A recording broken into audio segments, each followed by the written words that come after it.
ही बार बार ये लोग कटघरे में लेकर आ रहे हैं। ये कह रहे हैं कि साहब बेलों की जान जा रही है, उसके लिए कौन जिम्मेदारी, ठीक से ट्रेनिंग नहीं हो रही है। ये कह रहे हैं कि ये 26 लाख 28 लाख लोग जिनका जिक्र बार बार कर रहे हैं, कहाँ है वो लोग? पूजा जी, सबसे पहले मेरी एक बात सुन लीजिए आप।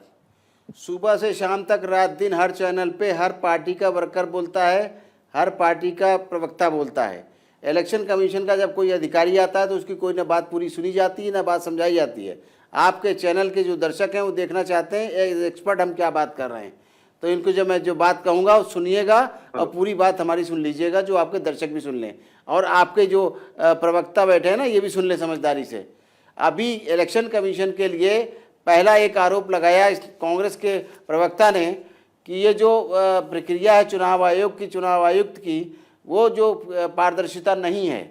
मैं इनको एक चीज़ बताना चाहूँगा, 1951-52 से इलेक्शन शुरू हुए और 2024 ये अपना 22-23 तक क्या होता रहा, यही होता रहा कि 3 पैनल में चुनाव अधिकारियों के लिए जाता था सिलेक्शन के लिए और प्राइम मिनिस्टर उस पर टिक करते थे, अपने चॉइस का जो है चुनाव आयुक्त नियुक्त कर दिया जाता था। लेकिन जब ये हुआ क्राई हुआ मिस्टर गोयल के केस में, जिनको कि बहुत जल्दी अपॉइंट किया गया था, उस पर ये पिटीशन जब गई सुप्रीम कोर्ट में तो सुप्रीम कोर्ट ने कहा सरकार से कि आपने कोई कानून बनाया है? बोले नहीं, हमने भी कानून नहीं है हमारे यहाँ कोई भी तक। तो सुप्रीम कोर्ट के चीफ जस्टिस ने कहा कि जब तक कानून नहीं बनता है तब तक प्रधानमंत्री रहेंगे उसके सदस्य चेयरमैन और सदस्य रहेंगे अपोजिशन पार्टी के लीडर, और हम CJI के चीफ जस्टिस ऑफ इंडिया, जब तक कोई कानून नहीं बना देती सरकार, जिस दिन कानून बन जाएगा उस दिन वो कानून लागू होगा। उसी हिसाब से कानून लागू हुआ। और एक चीज़ और बता दें कि चीफ जस्टिस अगर वहाँ पर मेंबर होंगे तो जब कोई पिटीशन जाएगी इलेक्शन कमीशन के बारे में, चुनाव आयुक्त के बारे में, तो कौन सुनवाई करेगा? चीफ जस्टिस ऑफ इंडिया ही सुनवाई करते हैं। जब उसका पार्ट होंगे तो ऑब्जेक्शन नहीं हो सकता। ये बात इनको समझा दीजिए, नंबर 1। अब आपने पूछा था कि क्वेश्चन आप बताइए पूजा जी। मैं ये पूछ रही हूँ कि ये SR पर इतने सवाल बार बार पूछ रहे हैं, ये कह रहे हैं कि ये जो जिन 28 लाख 65 लाख का जिक्र बार बार हो रहा है, ये लोग हैं कहाँ जिन घुसपैठियों का जिक्र कर रहे थे? हाँ, अब एक चीज इनको मैं ये भी और क्लियर कर देता हूँ कि मैं गृह मंत्रालय में भारत सरकार में भी रहा हूँ और इलेक्शन कमीशन में तो था ही था। अब इनको और विदेश मंत्रालय में भी रहा हूँ, तीनों मंत्रालय में रहा हूँ। इनको मैं ये समझा देना चाहता हूँ कि घुसपैठिए कब आए और क्या, इसका मुझे नहीं पता है किस सरकार में आए कब आए, लेकिन हाँ अगर घुसपैठिए हैं तो हमारा फॉर्म नंबर 6, 7 और 8 तीनों फॉर्म के नीचे लिखा होता है हम भारत के नागरिक हैं और साइन करना पड़ता है। और इलेक्शन कमीशन संवैधानिक संस्था है, अपने भारतीयों को सिर्फ 324 और 325 के तहत वो राइट देता है अपने वोटर्स को, अपने देश के नागरिकों को अपनी सरकार चुनने का। रही बात ये जो रिवीजन हो रहा है, इस रिवीजन के अंतर्गत अगर कोई भी पाया गया होगा, अपोजिशन को बताने के लिए नहीं है सरकार को, और ना इलेक्शन कमीशन की पावर है कि बताएं।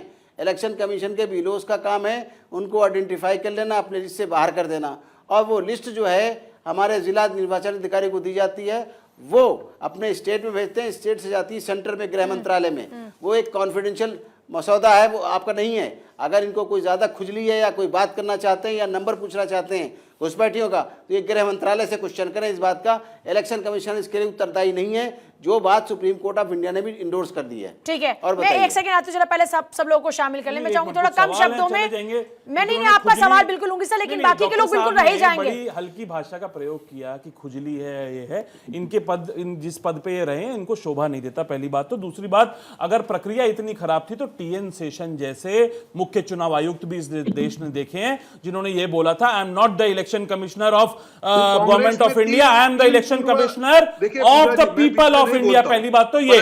दूसरी बात, घुसपैठियों एक सुनने का मादा नहीं रखते, किसी को बोलने के बाद ये बोलने नहीं देंगे तो नहीं। एक सेकंड जरा बाकी के लोगों को शामिल कर ले। एक सेकंड अमीन साहब, लेकिन वो शब्द आपका सही नहीं था, इस तरह की भाषा अच्छी नहीं लगती, और आप तो इतने बड़े अधिकारी रहे तो ये बिल्कुल शोभा नहीं देता। एहतेशामुल हक साहब, जल्दी से आपके पास आते हुए। खुजली अमीन साहब सबकी दूर कर देंगे, सारे बीटेक मरम लेकर घूम रहे हैं हम भी। ये अमीन साहब नहीं है लहजा बात करने का, ऐसे सवाल पूछूंगा कि आपके कहां खुजली होगी, कहां जलन होगी, आपको डर है क्या? ये डर है क्या? भाषा का लिहाज रखिए।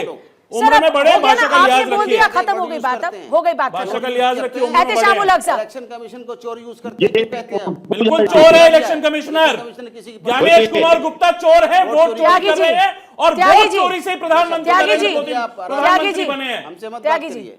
फिर आप रिपीट कैसे, कर देता हूं। आप एक तरफ कहते हैं कि हम 240 पर लेकर आ गए, फिर आप ये कहते हैं कि ये चोर है। दोनों बातें कैसे हो सकती हैं? अगर आप 240 पर लेकर आ गए, इसका मतलब चुनाव आयोग अपना काम कर रहा है, जनता अपना काम कर रही है, वोटर्स अपना काम कर रहे हैं। दोनों बातें तो नहीं हो सकती ना आपकी सर। कर दिया गया बिहार की एसआईआर में, आप मृत लोगों को कितना उठा कर आ गए? चाय पी रहे हैं नेता प्रतिपक्ष नहीं, के आप साथ, सुनिए, तो भारत उनको जोड़ो यात्रा में कितने आपने ऐसे वोटर्स को जोड़ लिया? सवाल पूछिए ना, यहाँ पे इलेक्शन बिल्कुल कमीशन के जो बिल्कुल, नुमाइंदे लेकिन बैठे हुए हैं, लेकिन उनकी लेकिन एक तरफ से सवाल ये भी है ना खुजली ज्यादा हो रही कि है। जिन वोटर्स, उनकी अब खुजली आप शुरू उस कर देता हूं अब ना, आप उस शब्द जिन का लोगों इस्तेमाल को मत कीजिए ना वोटरों त्यागी को जी, मृत घोषित कर अब दिया। आप उस शब्द का इस्तेमाल क्या मत कीजिए ना। उनको- एक ऐसे मिनट कितने बताइए लोगों ना को मुझे, भारत जोड़ो यात्रा में आप अगर लोग लेकर आ किसी को गए, मृत घोषित जो कर जागरूक देंगे यात्रा आप लोग कर रहे थे, और उसमें ले उसको आते ऐसे वोट लोगों को। उसके वोट डालने के उन राइट से 68 वंचित रखेंगे, उन तो उसको लाखों क्या लोगों जवाब में, देंगे इस लोकतंत्र उन को? लाखों क्या लोगों में जवाब से देंगे? कितने लोग जुड़ गए थे इस राहुल देश की गांधी के बुनियाद साथ को क्या में? जवाब देंगे? इस देश की जड़ों को आपको क्या नहीं जवाब लगता कि देंगे? राहुल गांधी को या बताइए। आपके नेताओं को अपनी यात्रा के अंदर उन लोगों को अपने साथ खड़ा कर देना चाहिए था? तो सरकार सब झुकते उन बिल्कुल, लोगों को अभी साथ प्रेस लेकर आना कॉन्फ्रेंस चाहिए। में प्रेस जाके जिन लोगों को कॉन्फ्रेंस हमने नहीं, घोषित किया, उनको वो खड़ा किया। लोग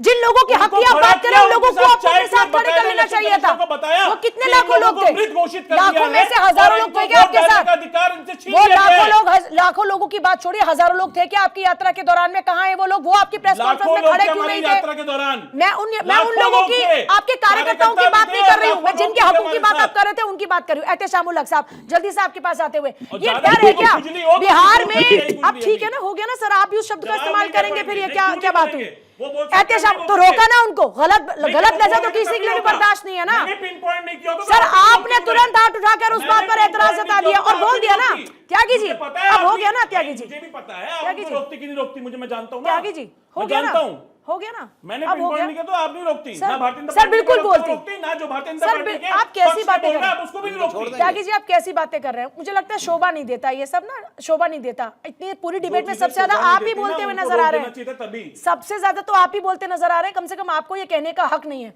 अब जल्दी से टीएमसी के पास आते हुए, सर बिहार की बात करते हैं, इतना अच्छा वोटर टर्नआउट, फिर वो लोग कौन थे? वो वोटर नहीं थे क्या वोट करने वाले? देखिए पूजा जी, बिहार की जो रिजल्ट हुई है 14 तारीख को, वो सुना था, और जहां वहां वोटिंग पर परसेंटेज 66 से 67%, तो ये बात समझ लीजिए पूरा देश देख रहा है कि 67% में 4 को कुछ लाख बन जाए क्या? ये समझिए एक सवालिया निशान। ये हमारे इलेक्शन कमीशन, सर आपकी आवाज ठीक से नहीं आ रही है।